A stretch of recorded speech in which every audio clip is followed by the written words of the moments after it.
I want you to imagine you are opening a coffee shop. You find a great location. You buy the best espresso machine on the market. You hire smiling, energetic baristas. You even source fair trade organic beans from a remote farm in Colombia. You open your doors and crickets. Why? Because there's a Starbucks on the corner. There's an indie cafe across the street. There's a Dunkin' Donuts a block away. You are now stuck in a brutal, exhausting price war. If you charge $5 for a latte, the guy across the street charges $4.50. You offer a loyalty card. They offer a loyalty card. You work 80 hours a week, pouring your soul into this business, just to fight for a tiny, shrinking slice of the exact same pie. You are swimming in what business strategists call a red ocean. Here it's red because the water is full of sharks.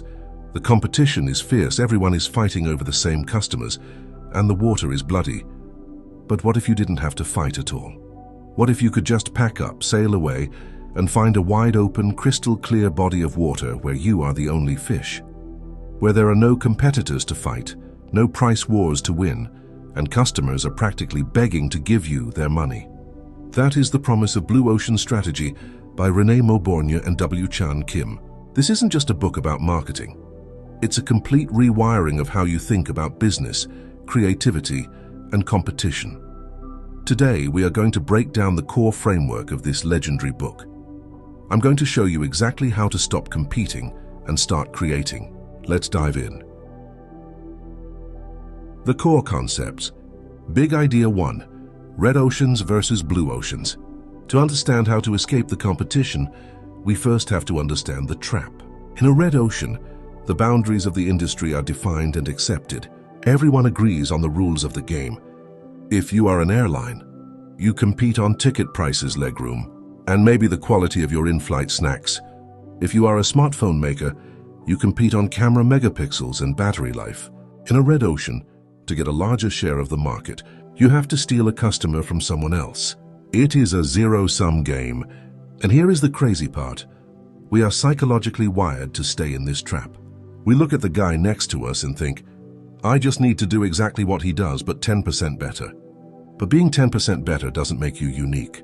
It just makes you exhausted. Think about YouTube right now. If you start a gaming channel playing Minecraft, you are jumping into the reddest ocean on the internet. You are fighting millions of other creators for the exact same eyeballs. You are obsessing over thumbnails for hours just to get a 1% better click-through rate. It is exhausting. Every morning you wake up stressed. You check your prices. You check their prices. You run a 20% off sale. They run a 25% off sale. It is a slow, agonizing race to the bottom where the only real winner is the customer and the loser is your bank account. The red ocean doesn't just kill businesses. It kills your passion. A blue ocean is the exact opposite. Blue oceans are defined by untapped market space. It's demand creation. It's the opportunity for highly profitable growth. In a blue ocean, competition is irrelevant because the rules of the game haven't been set yet. You don't need to invent a brand new sci-fi technology to create a blue ocean. You just have to alter the boundaries of an existing industry. Take Cirque du Soleil. In the 1980s, the circus industry was dying. Kids preferred video games. Animal rights groups were protesting. Traditional circuses were bleeding money. They were stuck in a massive red ocean. Cirque du Soleil didn't try to be a better traditional circus. They eliminated animals entirely. They got rid of the cheap, sticky floored tents. They added theatrical storytelling, original artistic music, and Broadway-style production values. They created a totally new group of customers, adults willing to pay, Broadway theater prices. They made the competition irrelevant. Big idea 2, value innovation, breaking the trade-off. If you went to business school, you were probably taught a very specific rule. It's called the value-cost trade-off. The rule says that a company can either create high value at a high cost or create reasonable value at a low cost. You can either be Rolex or you can be Casio. You cannot be both. You have to choose. Blue Ocean Strategy destroys this rule. The heart of a blue ocean is something called value innovation. Value innovation happens when you align innovation with utility, price, and cost positions. You drive costs down while simultaneously driving value for the buyer up. Now, while the authors make this sound like a perfect, Flawless science, I think, looking at it in 2026. The reality requires a bit more nuance. A lot of people confuse innovation with technology. But value. Innovation is rarely about tech. It is about the buyer's experience. Here is a reality check. Most businesses naturally drift toward bloat. They add features to justify higher prices. But the customer never actually asked for them. Value innovation forces you to be ruthless with your own ego. You have to look in the mirror and ask, is this feature actually helping the customer? Or is it just making me feel like a real CEO? Dropping cost doesn't mean building a cheap garbage product. It means stripping away the bloat. Think about IKEA. They didn't just build slightly cheaper furniture. They eliminated pre-assembled delivery and high-pressure salespeople. They dropped their costs into the basement. But they raised the design quality and created a fun, retail-tainment experience with Swedish meatballs and a maze-like showroom. They completely broke the trade-off. Big idea 3, the strategy canvas. So how do you actually find your blue ocean? You don't just sit in a dark room and wait for a light bulb to go off. You use a tool called the strategy canvas. The strategy canvas is both a diagnostic tool and an action framework. Imagine a graph. On the horizontal axis, you list out all the factors that your industry currently competes on and invests in. On the vertical axis, you plot the offering level. A high score means a company offers a lot of that factor. A low score means they offer less. Let's look at the traditional wine industry. The horizontal axis would include things like vineyard prestige, aging quality, complex terminology, marketing, and taste complexity. If you plot premium wines on this graph, you get a line that sits very high on all those factors. If you plot budget wines, the line traces the exact same shape, just lower down on the graph. I want you to literally picture this graph in your head. When I consult with business owners, I make them draw this out on a whiteboard. It is usually a very painful, eye-opening experience. It's like looking in a mirror and realizing you're wearing the exact same outfit as everyone else at the party. You thought your excellent customer service made you special. Guess what? Every single one of your competitors claims to have excellent customer service. It's a baseline, not a differentiator. This is exactly why so many modern startups fail. They pitch themselves to investors as massive disruptors, but when you actually put them on the strategy canvas, their line is completely flat. They are just a red ocean business wearing a blue ocean disguise. When your strategic profile moves in the exact same zigzag pattern as your competitors, you do not have a strategy, you have a death wish. Big idea 4, the 4 actions framework, ERRC. To make your line diverge from the competition, Kim and Mauborgne created the ERRC grid. This stands for eliminate, reduce, raise, and create. You must ask yourself 4 specific questions about your industry. 1. Eliminate. Which factors that the industry takes for granted should be eliminated entirely? This is the hardest step. Human nature tells us that more is better. It feels terrifying to strip away features, but if they no longer add value, they are just dead weight killing your margins. 2. Reduce. Which factors should be reduced well below the industry standard? Reducing is tricky because ego gets in the way. You want to offer the premium version of everything. But if your customer doesn't care, it's just vanity. You are overcomplicating things for the user. 3. Raise. Which factors should be raised well above the industry standard? Where are the compromises that the industry forces customers to make? Create. Which factors should be created that the industry has never offered? This isn't about adding another useless widget to your product.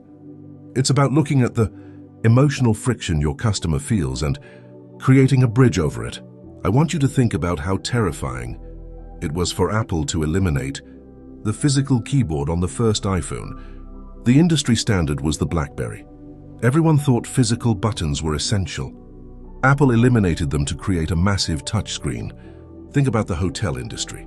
They spent decades competing on bigger lobbies and fancy room service. Then Airbnb came along. They eliminated the hotel building entirely. They created an authentic local experience. They didn't try to build a better Hilton. They made Hilton irrelevant to a massive group of travelers. That is the courage ERRC requires. When Casella Wines looked at the US market, they realized most Americans found wine intimidating. The labels were confusing, and picking the right bottle felt like a stressful exam. So they applied the ERRC framework to create Yellowtail. They eliminated complex terminology and prestigious marketing. To wine snobs, this was heresy, but to everyday people, it was a relief. They reduced the complexity of the wine itself. They raised the price relative to budget wines, and they created easy drinking and fun, unpretentious branding. Yellowtail didn't create a new grape, they created approachability. Within 2 years, they became the fastest-growing wine brand in US history. Big idea 5. Look across alternative industries. If you want to find these massive leaps in value, you have to stop looking at your direct competitors. You need to understand the difference between a substitute and an alternative. A substitute is a different form of the same thing. Pepsi is a substitute for Coke. An alternative is a completely different thing that serves the same underlying purpose. A cup of coffee, an energy drink, or even taking a nap are alternatives to drinking a Coke. If you only look at your direct rivals, you get tunnel vision. You end up playing an endless game of ping pong, just reacting to their last marketing campaign. But when you look at alternative industries, you step off the ping pong table entirely. You change the game. If you are a movie theater, your competitor isn't just the other movie theater across town. Your competitor is Netflix. It's a restaurant. It's a bowling alley. It's the decision to just stay home and scroll social media. Think about the fitness industry today. A Peloton bike's alternative wasn't just another stationary bike. It was hiring a personal trainer, or going to a spin class, or buying a meditation app to relieve stress. By looking across entirely different industries, they merged the physical equipment of a home gym with the social motivation of a live studio class. That is how you unlock entirely new demand. Southwest Airlines is another masterclass in this. When they started, they didn't look at Delta or United as their primary competition. They looked at the automobile. They realized people were choosing to drive between cities in Texas because traditional flying was too expensive and too much of a hassle. They asked, how can we give people the speed of an airplane, but the price and convenience of a car? They eliminated first-class seating and hub-and-spoke routing. They slashed their costs, but they raised the frequency of departures and created a fun, casual atmosphere. They didn't just steal passengers from other airlines. They converted drivers into flyers, expanding the size of the market itself. The bridge. Now, creating a blue ocean sounds amazing in theory, but executing it can feel overwhelming. Let's be completely honest for a second. Reading about Cirque du Soleil and Nintendo is fun and inspiring. But actually, applying this to your own life and your own paycheck, it is terrifying. I know because I've been there. When you sit down with that ERRC grid we talked about, the hardest part is never creating. The hardest part is eliminating. Human nature tells us that more is always better. We are wired to hoard features. If we take things away, if we deliberately stop doing what our competitors are pouring millions of dollars into, we feel naked. We panic. You might think, if I don't offer complex features, 24/7 support, and 10 different pricing tiers like the guy next door, my business will collapse. That fear of missing out is exactly why so many brilliant entrepreneurs stay stuck in the red ocean. They just can't bring themselves to cut the cord on industry norms. They try to be a little bit of a blue ocean while still holding onto the safety of the red ocean, and you end up pleasing absolutely nobody.